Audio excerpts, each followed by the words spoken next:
కంటి చూపు సమస్య చాలా మందిని ఇబ్బంది పెడుతూ ఉంటుంది. ఇక కొందరిలో అయితే అప్పుడప్పుడు విజన్ అనేది బ్లర్ అవుతూ ఉంటుంది.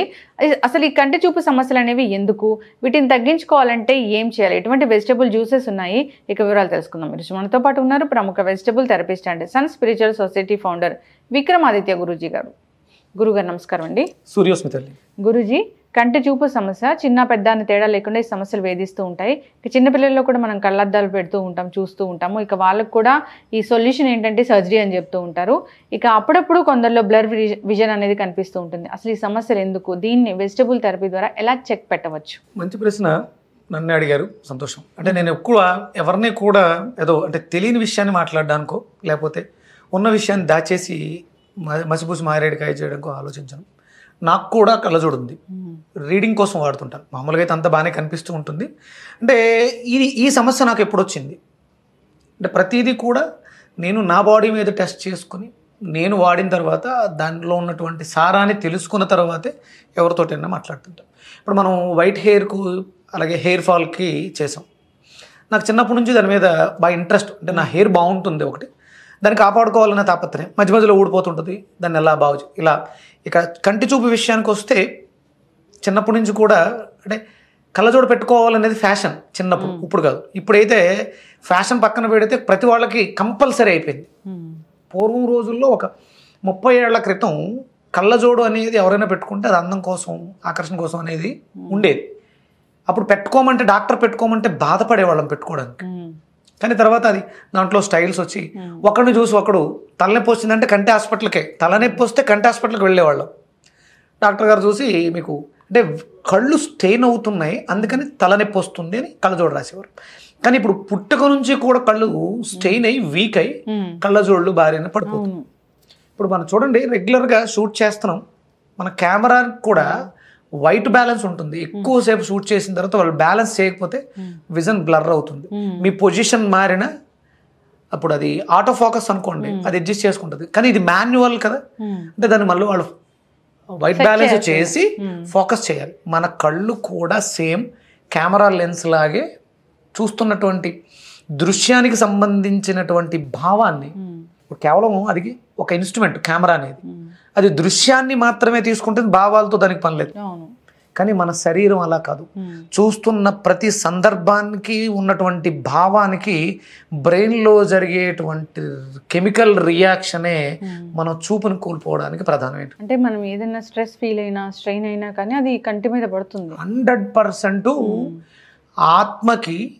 ఆత్మకి లోపల ఈ భౌతిక దేహాన్ని అంటి పెట్టుకున్నటువంటి ఒక జ్యోతికి ఎంట్రీ కళ్ళు.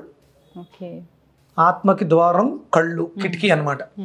అందుకని మనం మన ఇష్టం వచ్చినట్టు చెత్త చూడకూడదు, చెడు వినకు. అంటే ఇవి పాడవుతాయి. అంటే చెడు మాటలు ఎక్కువ వినడం వల్ల ఒక ఫోబియా వస్తుంది. ఆ ఫోబియాతో ఒక డిసీజ్ వస్తుంది. ఆ డిసీజే ఇప్పుడు కిడ్నీ సమస్యలతో బాధపడే వాళ్ళు పడుతున్న కారణం చెవిలి. అంటే చెడు వినకు, అంటే వినకూడనివి విన్నా, మనకంటే ఏదైనా చూడకూడదు చూసినప్పుడు, వినకూడదు విన్నప్పుడు, అనకూడదు అన్నప్పుడు శివ శివ అని నామస్మరణం చేస్తాం, విష్ణు విష్ణు విష్ణు చెవును ముట్టుకుంటాం. ఇలా ఇది శాస్త్రం, హిందూ ధర్మశాస్త్రం మనిషి యొక్క ఆచరణ విధానాన్ని చెప్పింది. అంటే మనం ఎక్కువ చూసేస్తున్నాం, చెడు మంచి పక్కన పెడదాం, ఎక్కువ చూసేస్తున్నాం. ఉదయం తెల్లవారుజామున 3:30కే ఎప్పుడో లేస్తాం అనుకుందాం. అట్లా మామూలుగా అయితే ఆ సమయంలో 3 to 4:30 బ్రాహ్మీ ముహూర్తం. విద్యార్థులు చదువుల్లో ఎవరైతే ఉన్నారో వాళ్ళు లేచి చదువుకోవాలి. కానీ వాళ్ళు ఏం చేస్తున్నారు, అర్ధరాత్రులు చదువుతున్నారు. ఇది విరుద్ధ స్వభావంతో చేస్తున్న పని. అందుకని కళ్ళు స్ట్రెయిన్ అవుతున్నాయి. ఇక అది పక్కన పెడితే ఇక అక్కడి నుంచి మనం లేచిన దగ్గర నుంచి సెల్ ఫోన్స్, టీవీ ఏదో ఒకటి చూస్తూనే ఉన్నాం. నిద్రపోవడానికి ఎక్కువ అవకాశాన్ని ఇవ్వట్లేదు. అందుకని విపరీతంగా కళ్ళు స్ట్రెయిన్ అయిపోతున్నాయి. కాబట్టి విజన్ ప్రాబ్లమ్స్ వచ్చేసాయి. ఇక మరి పుట్టిన పిల్లలేం తప్పు చేశారు? గర్భంతో ఉన్నప్పుడు తల్లి చేసిన పొరపాట్లు బిడ్డ మీద పడుతుంది. దీనికి ప్రధానమైనటువంటి కారణం నేను ఇక్కడ భావము, ఉద్వేగము చెప్పా. ఇప్పుడు ఎక్కడ మన కళ్ళు ఎదురుకుండా ఏదో జరుగుతుంది, ఆ దృశ్యాన్ని చూసాం, ఇమీడియట్గా మనలో రెస్పాన్స్ అవుతాంగా, కదలికలు వస్తాయి. అక్కడ జరుగుతున్నది ఒక మారణకాండ అనుకోండి, అక్కడ ఎవరినో ఏదో చేస్తున్నారు, తర్వాత నెక్స్ట్ టార్గెట్ ఒక ఎద్దో లేకపోతే సంథింగ్ ఏదో ఒకటి ఒక చిన్నపిల్ల మీద దూగుతుంది అన్నప్పుడు మనం రక్షించాలి, లేకపోతే మన మీదకి వస్తుంది పారిపోవాలి. ఇవి రెండు జరుగుతాయి కదా మనకున్నటువంటి. అంటే కళ్ళు భావోద్వేగానికి సంకేతాలు, చూసిందే మన లోపలికి వెళుతుంది.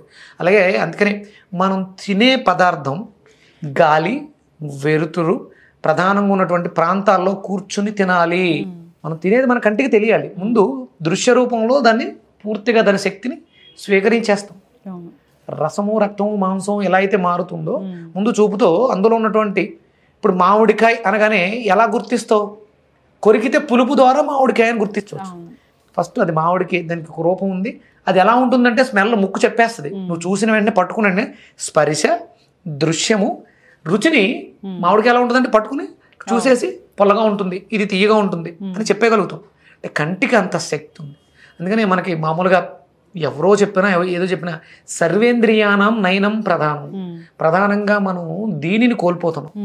అంటే ఎక్కువసేపు మెలుకుని ఉండడం, ఎక్కువసేపు కంటిని వాడేయటం, ఈ వీటి వల్లే మనకి చూపు పోతుంది. ఆలోచనలు, స్ట్రెస్ ఇక ఇవన్నీ వెళ్ళిపోయి అంటే కంటితో చూసింది లోపలికి వెళ్ళి లివర్ మీద ప్రభావాన్ని చూస్తే అక్కడ కోపం కానీ, ద్వేషం కానీ, భయం కానీ లివర్లో వస్తుంది. ఈ లివర్ సరిగా పని చేయకపోవడం వల్ల మన దృష్టి దెబ్బతింటుంది, ప్రధానమైనటువంటి కారణం. అలాగే ఇప్పుడు ఈ గదిని రెగ్యులర్గా రోజు వాడుతూ ఉన్నామమ్మా. ఈ గదిని రోజు వాడుతూ ఉన్నాం. ఇక్కడ కొన్ని రకాల వస్తువులను తీసుకొచ్చి పెట్టేస్తున్నాం అనుకుందాం. కొన్ని రోజుల తర్వాత ఈ గది డట్టీగా తయారవుతుందిగా. రెగ్యులర్గా వాడుతున్నాం, క్లీన్ ఎంటూ చేయట్లే. వస్తున్నాం, పని చేసుకుంటాం, వెళ్ళిపోతున్నాం, వస్తున్నాం, పని చేసుకుంటాం, వెళ్ళిపోతున్నాం. క్లీనింగ్ అనేది లేదు మన దగ్గర. అప్పుడు ఈ గది ఏమవుతుంది? డట్టీగా తయారవుతుంది, స్మెల్ వస్తుంది, కాంప్లికేషన్స్ అన్నీ వస్తాయి, బ్యాక్టీరియా వస్తుంది కదా. అలాగే అడ్డమైన చెత్త చూసేస్తే కళ్ళలో ఆ యూజ్డ్ ఎనర్జీ స్టోర్ అయిపోయి మసగొస్తుంది. బ్లర్ విజన్ ఫీల్ అవుతూ ఉంటారు. అందుకోసమే మనకి ఈ చివర 2 చక్రాలు ఉంటాయి. వీటిని టెంపుల్ మైనర్ చక్రాస్ అంటాం. ఇది ప్రాణిక్ హీలింగ్లో టెంపుల్ మైనర్ చక్రాస్ ఇక్కడ ఉంటాయి. ఇక్కడ ఆజ్ఞా చక్ర ఉంటుంది. ఒకవేళ చూపు బాగుపరుచుకోవాలి అనుకున్నప్పుడు అంటే చిన్న టెక్నిక్లా చెప్తాను. చేతుల్ని ఇలా ఫ్లిక్ చేసి చేతులు బాగా శుభ్రంగా కడుక్కుని, చేతులు డర్టీ లేకుండా ఇలా పెట్టుకుని ఇలా ఇలా అంటుంటే, అంటే ఇక్కడ మనం పైకి కనిపించేదాన్ని కాకుండా ఆరా ఉంటుందిగా, ఆరాలో ఉన్నటువంటి డర్టీ ఎనర్జీని మీరు టెస్ట్ చేసి చూడొచ్చు. ఒక 5 నిమిషాలు ఇలా ఇలా అలా అని ఫ్లిక్ చేసి ఇలా ఇలా అంటే చుట్టూ ఉన్నటువంటి ఎన్విరాన్మెంట్లో బ్రైట్నెస్ పెరుగుతుంది. అంటే యూజ్డ్ ఎనర్జీ, నెగిటివ్ ఎనర్జీని చేతులతో ఎవరికి వాళ్ళు సెల్ఫ్ హీలింగ్ చేసేసుకున్నాం. తర్వాత కొంత అనుభవం ఉన్నటువంటి వాళ్ళ ద్వారా టెంపుల్ మైనర్ చక్రాస్ ద్వారా కళ్ళకి లేత నీగా ఆకుపచ్చ రంగు కాంతిని పంపించి శుభ్రం చేస్తాం. అంటే మీకు విజన్ పాడైంది అనుకోండి, మరి ఇది ఎలా చేయాలి? మీ దగ్గర ప్రాణిక్ హీలర్స్ ఎవరూ లేరు, వేరే హీలర్స్ లేదు. ఎలా చేయాలంటే పచ్చటి మొక్క దగ్గరకు వెళ్ళి కళ్ళు రెప్ప వేయకుండా అలా తీక్షణంగా చూస్తూ ఉంటే, అంటే ఈ కెమెరా వాళ్ళు వైట్ బ్యాక్గ్రౌండ్ పెట్టుకుని దాని మీద ఎలా అయితే ఫోకస్ చేస్తే అవుట్ ఫోకస్ అవుతుందో, మనకు కూడా గ్రీన్ గాస్ మీద చేస్తే ఫోకస్ అవుతుంది. కళ్ళు ఆ శక్తి, ఆ ఆకుపచ్చ రంగు శక్తిని స్వీకరించి క్లెన్స్ చేసుకుంటాయి. ఆకుపచ్చకి క్లీనింగ్ చేసే శక్తి ఉంటుంది, ప్రాపర్టీ ఉంటుంది, లేత నీలి ఆకుపచ్చ రంగు కాంతికి. అలా అంటే మరి చూస్తేనే అంత శుభ్రం చేస్తున్నప్పుడు దాన్ని తింటే అంటే విజన్ బాలేదు, బ్లర్ ఉంది అనుకునే వాళ్ళు ఆకుకూరలు బాగా తీసుకోవాలి. ఐరన్, తోటకూర, పాలకూర, చుక్కకూర, మీకు కంటి చూపు కోసం బచ్చలిని, పొన్నగంటి కూర ఇలాంటివి ఎక్కువగా వాడితే, అంటే చెప్తారు విటమిన్ ఏ ఎక్కువగా తీసుకుంటే సరిపోతుంది అని. ఏ ఒక్కటి కూడా దేనికి సరిపోదు. మీరు దానికి కావలసిన పదార్థాన్ని ఇస్తే లివర్ దాన్ని విడ తీసుకుని చాలా కావాలి దానికి. ఒక విటమిన్ ఏ ఇచ్చేస్తేనో, విటమిన్ సి ఇచ్చేస్తేనో, విటమిన్ డి ఇచ్చేస్తేనో కాదు. అన్నీ సమగుణంగా ఉంటాయి. మనకి ఫుడ్ పిరమిడ్ అని ఉంటుంది. Protein, carbohydrates, fats. ఇప్పుడు ప్రోటీన్ ఎక్కువ ఇచ్చేసినంత మాత్రాన మరి మిగతా ఎన్ని ఎక్కడ బ్యాలెన్స్ అవుతాయి? అన్నీ కూడా బ్యాలెన్స్డ్గా ఉండాలి. అది కంటికి మాత్రమే సాధ్యం. ఇందులో ఏం బ్యాలెన్స్డ్గా ఉన్నాయనేది చెప్పగలిగింది కళ్ళు మాత్రమే. ముందు అది ఆ పదార్థంలో ఉండేటువంటి శక్తిని స్వీకరించే శక్తి లివర్కి మాత్రమే ఉంది. ప్రాపర్టీస్ దృష్టిలో పెట్టుకుని విటమిన్ ఏ ఎక్కువ ఇచ్చేస్తే కన్ను ఒక్కటే బాగుపడిపోదు, అవ్వదు. పప్పాయి తింటే మంచిదే, అరుగుదలని మెరుగుపరచడం ద్వారా కంటి చూపు మెరుగవుతుంది. అందులో విటమిన్ ఏ ఉంది కాబట్టి కళ్ళు బాగా పనిచేయట్లేదు. క్యారెట్, దాంట్లో ఉన్నటువంటి నేచర్ విటమిన్ ఏ ఎక్కువ ఉంటుంది. దాని క్యారెట్ బాగా తింటే చాలామంది క్యారెట్లు తింటున్నారు, కంటి చూపు మెరుగవాలి. నేను కూడా చాలా వాటిలో చెప్పాను క్యారెట్ వాడితే మంచిదని. అంటే ఇవన్నీ కాదు, అన్నిటిని కలిపి సమర్థవంతంగా లివర్ బాగా పనిచేయడానికి ఇస్తే లివర్ మెరుగుపడితే కంటి చూపు మెరుగుపడిపోతుంది. భావోద్వేగాలు, మనస్సు, మానసిక స్థితి, ఇది మనం ఇలా మాట్లాడుకుంటున్నాం. ఇంకొకటి ఏంటంటే మన జాతకంలో రవి రాహు కళ్ళని సూచిస్తారు. మన జాతకంలో లగ్నతు ద్వితీయ స్థానం, రెండో ఇల్లు వాక్కు, దృష్టి, మనం తీసుకునే ఆహారం. ఇక్కడ కూడా రెండో ఇంట్లో ఆహారం ఉంది. అంటే మనం ఏమి తినాలి ఏం తినకూడదు అని మన జాతక చక్రంలో రెండో ఇల్లు చెప్తుంది. ఇప్పుడు చూడండి, అంటే కాలపురుష చక్రంలో మేషం లగ్నం అయితే ద్వితీయ స్థానంలో గురుడు ఉన్నాడు. ఇప్పుడు వృషభంలో రోహిణి నక్షత్రం మీద ఉన్నాడు. అంటే ఇక్కడ మనుషుల్లో మార్పు రావడానికి గురుడు దోహదపడతాడు.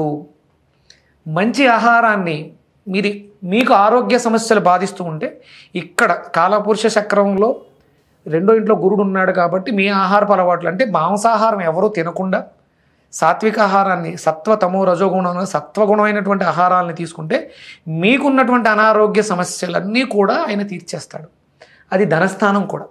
అంటే ఇక్కడ నా అదృష్టం ఏంటంటే నేను ఒక వెజిటబుల్ థెరపిస్టు, ఒక ప్రాణిక్ హీలరు, ఆరోగ్యం వైపు ఎలా ఉన్నానో ఆధ్యాత్మిక వైపు కూడా, అంటే జ్యోతిష్ శాస్త్రం కావచ్చు, న్యూమరాలజీ కావచ్చు, ఇలా ఆధ్యాత్మికంగా కూడా కొంత నాకు పరిచయం ఉండడం, ఇవి రెండు ఇంటర్లింక్ చేసి చెప్పడం వల్ల చాలా మందిలో మార్పులు వస్తున్నాయి. వాళ్ళ జీవితాలు బాగున్నాయి. ఎక్కడా కూడా ఇది అంటే విక్రమాదిత్య ప్రిడిక్షన్స్ లేదా విక్రమాదిత్య చెప్పే ఆరోగ్య సూత్రాలు ఒక స్టేటస్లో ఉన్న వాళ్ళకి మాత్రమే కాదు, నాది కేవలం పూర్తిగా కింద ఉన్న వాళ్ళకి. పైన ఉన్నవాడు కింద కన్నా రావడానికి వీలవుతుంది, కింద ఉన్నవాడు పైన అందుకోలేడు. అప్పులు చేసి మనం ఖర్చులు పెట్టేసుకుని అంత స్థితిలో ఎవరు ఉండరు. ఇవన్నీ పూర్తిగా న్యాచురల్గా ఉండాలి ఎవడి ఇంట్లో వాడికి. ఇప్పుడు కూరగాయ దొండకాయ, కోటేశ్వరుడికి దొండకాయ, ఏమీ లేని వాడికి కూడా దొండకాయ. అది ఆ లివర్ సమస్య వస్తే ఒక అద్భుతమైనటువంటి కార్పొరేట్ కంటి హాస్పిటల్కి వెళ్ళే స్తోమత వీడికి ఉండదు. అందుకని వీడికి వాడు వంటిల్లే ఒక అద్భుతమైనటువంటి ఐ హాస్పిటల్. అయితే ఇక్కడ నేను అంటే కంటి గురించి ఎందుకు మాట్లాడుతున్నాను, మీరు చూపు గురించి అడిగారు, దొండకాయ ఎందుకు మాట్లాడానంటే ప్యూరిఫికేషన్, ఇంటర్నల్గా శారీరకంగా మానసికంగా కూడా ప్యూరిఫికేషన్ అనేది మనకి దొండకాయ వల్ల వస్తుంది. లివర్ శుభ్రపడుతుంది, తద్వారా మీ చూపు మెరుగుపడడానికి అవకాశం ఉంటుంది. అంటే కంటి చూపు సమస్య ఉన్న వాళ్ళు దొండకాయ జ్యూస్ తీసుకుంటే మంచిది. ప్రధానంగా ఏ సమస్య ఉన్నా దొండకాయ ఫస్ట్ తీసుకోండి, ఎందుకంటే అది క్లెన్జర్ అన్నంగా లివర్ను శుభ్రం చేసే ప్రధానమైనటువంటి ఔషధంగా చెప్పాం కదా. సమస్య ఏదైనా కానివ్వండి, అది లివర్ మీద పనిచేస్తుంది అంటే కంటి చూపుని బాగుపరుస్తుంది. అది లివర్ మీద పనిచేస్తుంది, అరుగుదలను మెరుగుపరుస్తుంది, ఎసిడిటీ తగ్గుతుంది, అరుగుదల వ్యవస్థ మెరుగుపడుతుంది. ఇక చర్మ వ్యవస్థ, జుట్టు ఊడిపోయే సమస్యలకి పరిష్కారం.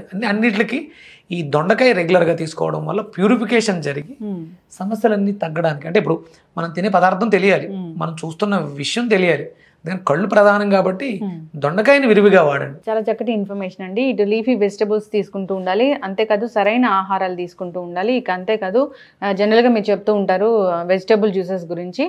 సో ఈ దొండకాయ జ్యూస్ తీసుకుంటే కనుక లివర్ క్లెన్స్ అవుతుంది, తద్వారా ఆ కంటి చూపు సమస్య అనేది మెరుగుపడుతుంది.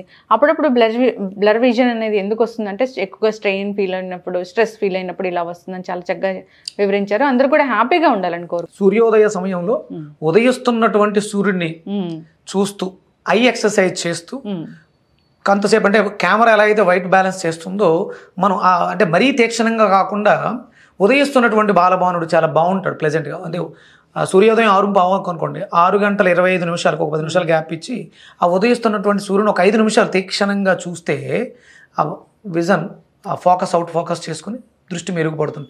ఎందుకంటే దృష్టికి కారకుడు సూర్యనారాయణమూర్తి. అంటే ఆధ్యాత్మిక చింతన అవసరం. ఎవరైతే ఉదయిస్తున్న బాలభవనుడిని చూస్తారో వాళ్ళ జీవితంలో చాలా సమస్యలు తగ్గిపోతాయి. ఖచ్చితంగా గురూజీ, అందరూ కూడా పాటించాలని కోరుకున్నాం. చాలా చక్కటి ఇన్ఫర్మేషన్ అండి, ధన్యవాదాలు. సూర్యోస్.